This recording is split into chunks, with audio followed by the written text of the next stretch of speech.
growing problem here in our valley, methamphetamines. The treatment rate for meth in Nevada is 3 times higher than the national average, with meth-related costs nationwide being around $23 million a year. But here in Las Vegas, there is a place to go to get help. I'm joined this morning by David Marlon, president of Solutions Recovery. Thank you for joining us this morning. Thanks. Good morning, Matt. How big of a problem is this in our valley? It's a really big problem. 11.6% of high school students say that they've tried methamphetamines. So this isn't a tiny fraction, but 11.6.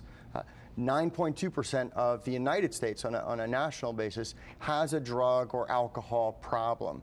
So we always say everyone has a direct connection to this issue. Today we're talking about meth, and there's really 3 things that we're doing to address meth. Obviously, we're a treatment center, and we help lots of people learn to stop using and live on an abstinence basis.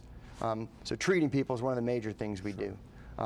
Another thing we do is we're helping prevent meth use. We're going into the schools, and we're training kids not to try it, to try to limit first-time users. And let me ask you this. You know, traditionally, you could go into a CVS or a Walgreens and get those drugs. I know now a lot of the companies have moved them behind the counter to make it harder. So how are high school students and other people getting access to those drugs? When we're talking about methamphetamines, the primary ingredient in methamphetamines is pseudoephedrine. Now, pseudoephedrine is one molecule different from methamphetamines, so these need to go to a lab, and some of these labs are big super labs in Mexico or California. Some of these are done in what they call shake and bake methods in hotels or trunks of cars. Not safe.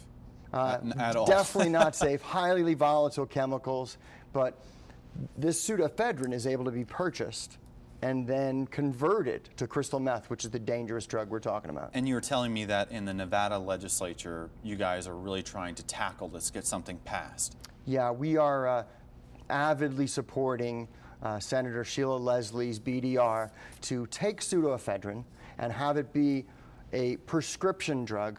So as opposed to folks being able to go from pharmacy to purchase this and then take it to a lab, they'll need a prescription from a doctor to help limit the access to it. In terms of treatment, if someone wants to tour your facility, how do they go about doing that? We encourage people to call us, email us, contact us 24 hours a day, and we'll help them.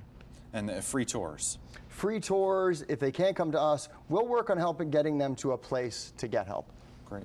Thank you so much for joining us, David. I appreciate you coming in again. Thank you. This is sort of a running series. You've been coming every weekend now. Yeah, today talking about meth, which is a big problem in our valley. Great. Thank you very much. David Marlon, president of Solutions Recovery.